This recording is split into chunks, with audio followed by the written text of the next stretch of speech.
Well, hello and good morning, evening or afternoon, depending on when you are tuning into this latest episode of Edie's Susty Talk.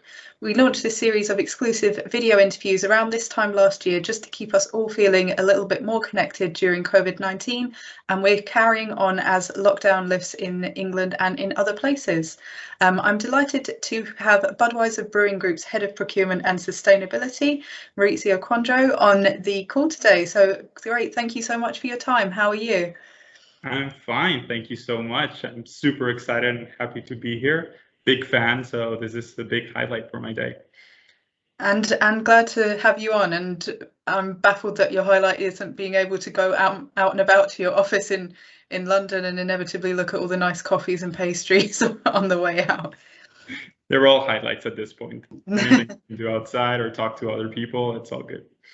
Fantastic. And I guess as it's your first time coming on for an exclusive interview with us, I guess it would be great to hear a little bit more about your role. So why it's important for the company to have someone interconnecting procurement and environment in this way, and a little bit about how you came to that role as well. Of course, so maybe I'll just start quickly with myself and then I'll move on to the role. Sure.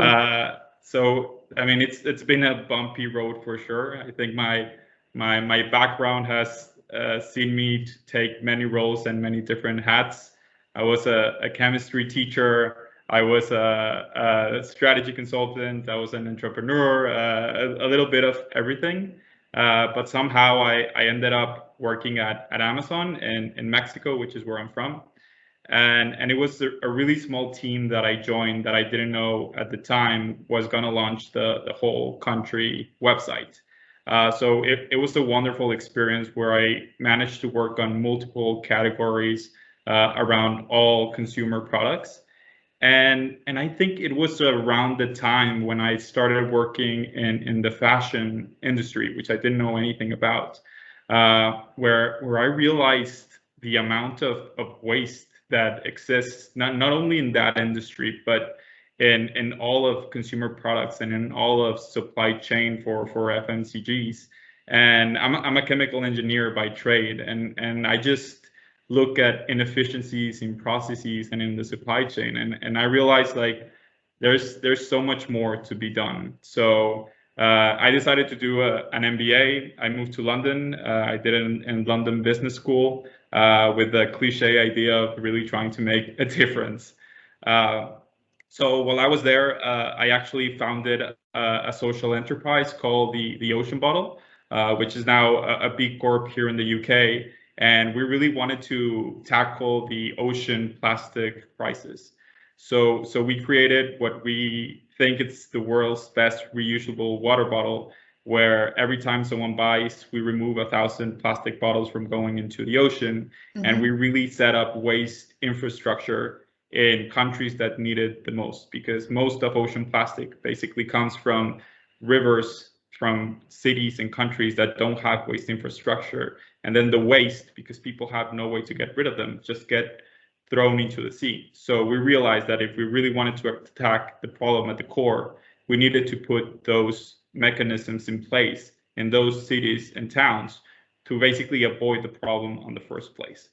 And when we were tackling this problem and setting up the company, I got again more into the processes, the supply chain, trying to understand where do you want to produce a product, where are you sending it, how are you sending it, which materials are you using, and you realize that there's so many questions left unanswered, and how can we really tackle all the sustainability challenges that are in our world.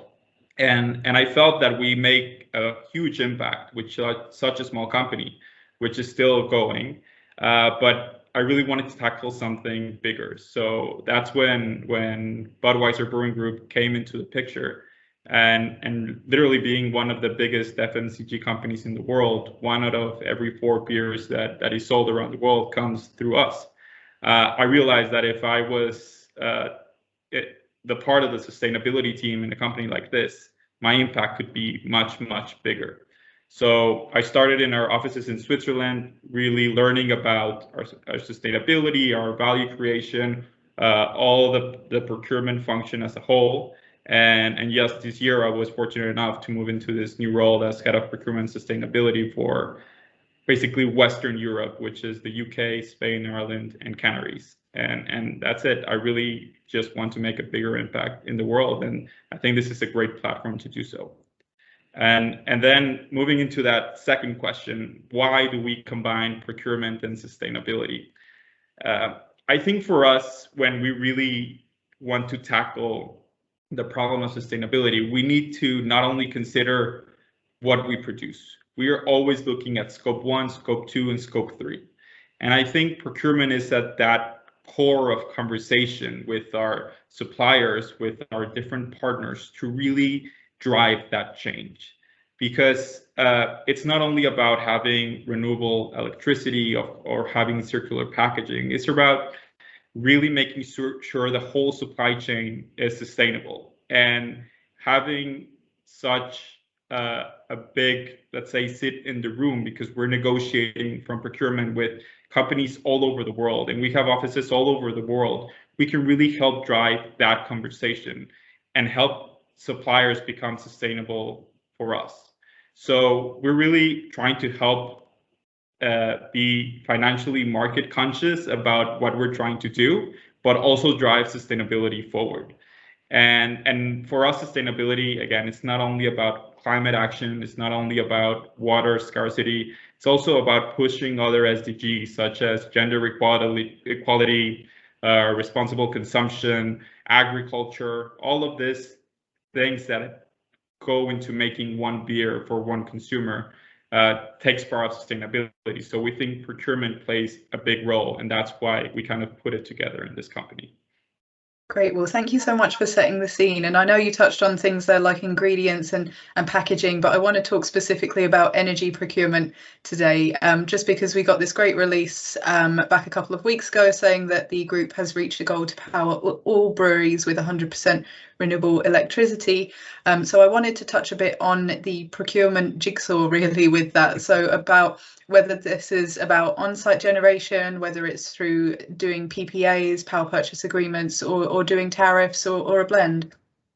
Yes, so a great question. So I think back in 2017, we set out 4 big sustainability goals for our company. And one of them was by 2025, all of our electricity was going to come from renewable sources. We made a big splash. We announced this in 2017, and by 2018, already one of our biggest countries, Mexico, had already contracted 100% of renewable electricity. And in the UK, we're very proud to announce that with Budweiser, we were able to achieve that this year. And as you said, it's a blend. It's not one type of solution. So for us, specifically in the UK, it's a mix of on-site PPPA and off-site PPPA. So some of our renewable electricity comes from a wind turbine that's actually installed in our Magor brewery. So there it's a direct line into our breweries, and the electricity that we're generating there goes directly into our facility. But then we also wanted to play on the solar part. So that's why we contracted some off-site PPPAs. Then when we were analyzing the whole region, it just made sense to have them in a more strategic locations that were outside where our breweries are located. So we have one solar farm in Yorkshire and another one in Nottingham that were built, and basically it's a PPPA that we're able to bring that energy through the grid to our system. And as far as I know, this is the largest unsubsidized solar energy deal in UK history. That is basically helping us produce more than 20 million beers a week. Fantastic. And often when we hear about PPAs, we get a top line story. So we hear about that particular deal or how many there are in the UK or about the global markets. But as someone that's been involved on the ground, it would be great to get your advice from those projects to other people that might be exploring PPA for their business on site or off site.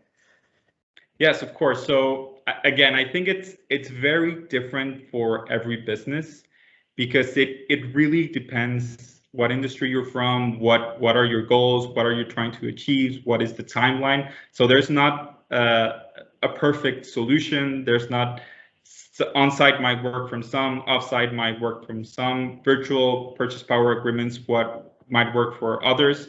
So for me, it really comes down to three main points. So the first one is really do your numbers.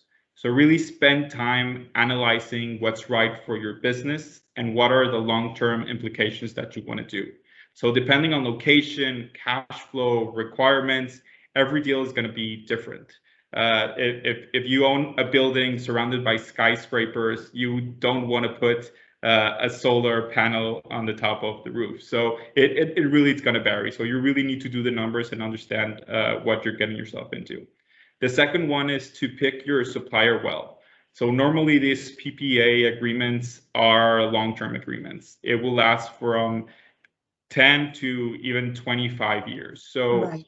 The person that, or the supplier that you pick is going to be your partner for a long time. So you really want to pick someone that's going to grow with you, someone that's able to answer the tough questions, who you're able to grow if you want to, depending the scale. Again, the wind will shine when it wants to, the wind will pass when it wants to. So it's important that you have that great relationship with the supplier. And I think the final advice is to really do it now. Like, I wouldn't wait any longer. It really takes plan. It really takes time. Sorry, you need to plan in advance. There's regulations. You can be researching grants, but now I think it's the perfect time. We have COP26 coming. There's all this noise around it. You hear the consumers' willingness to switch and to listen to companies that are doing something important, meaningful for the planet. So I wouldn't wait any longer. Great, and you touched on something there that I wanted to come on to, which is COP26. So the UK unit here has picked clean energy as one of the summit themes, and recently put out some specific goals around that. And thankfully, a lot of businesses are already on board. We've got more than 2,000 businesses signed up to Race to Zero, which has some clean energy requirements as well. But aside from getting things right in-house and accelerating that with sustainability teams, I wanted to get your view on what businesses can do to promote that agenda ahead of the conference and prepare properly more broadly. I think you said it best with that last point. How can we prepare for this? And I think it's really important that people or companies spend their time really understanding what they're getting themselves into. When we took on these goals in 2017, these 4 sustainability goals, which were about clean action, water usage, circularity, and empower our farmers, we really wanted to have clear vision on how we will tackle each and every one of them. And now that we're talking about net zero, and you hear all these big companies making this big announcement that by 2040, 2030, 2050, whatever, I think that's really important. And it's amazing that companies are putting their foot down and saying they're going to make the change. But it's also really important to understand how they're going to make the change. And it's not just about making the announcement, but it's about actually doing the work and understanding how you're going to get there. So I think my biggest recommendation for other companies or people who want to jump in this wagon and really want to make a difference is to really open up and be conscious and say, this is what we're good at, this is what we're not good at. They need to make a materiality assessment on what is the biggest advantages that their companies can bring into the conversation of sustainability. So an example for us is we launched something last year that's called the Eclipse Summit. So we brought more than 30 suppliers across multiple industries, from technology to glass to transport. And it was really all about sharing best practices around sustainability and really putting action points that we can collaborate upon.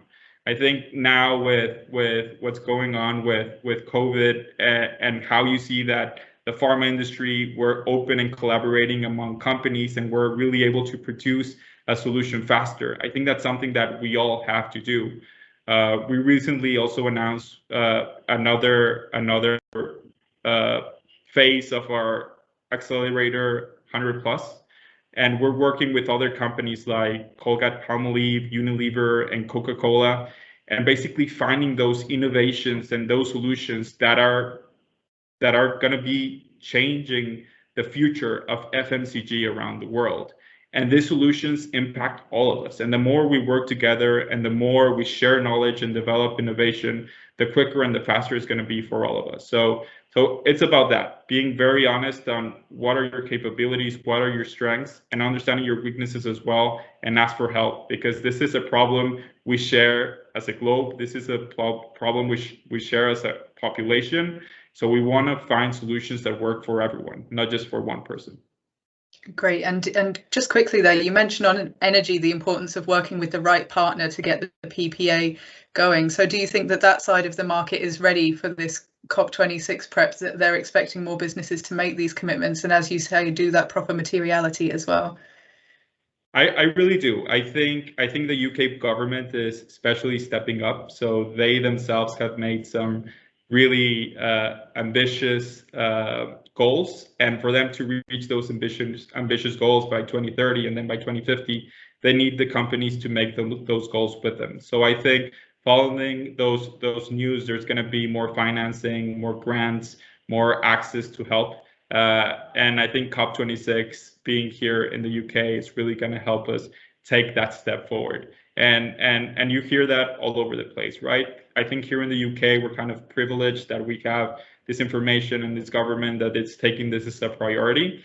But then it's going to be, how does this become a priority in so many countries around the world where regulations or the culture or, I don't know, other government parties really don't see this as a priority or don't want to bring it forward. And I think that's when it's going to become more difficult. And that's something that, again, we're going to have to go back to the drawing board and see how we fix it as a globe. Of course, and we're going to be following that really closely through to November. But for today, that's all the time we have. But thank you so much, Mauricio, for your time. No, thank you for having me. And it was a real pleasure talking to you.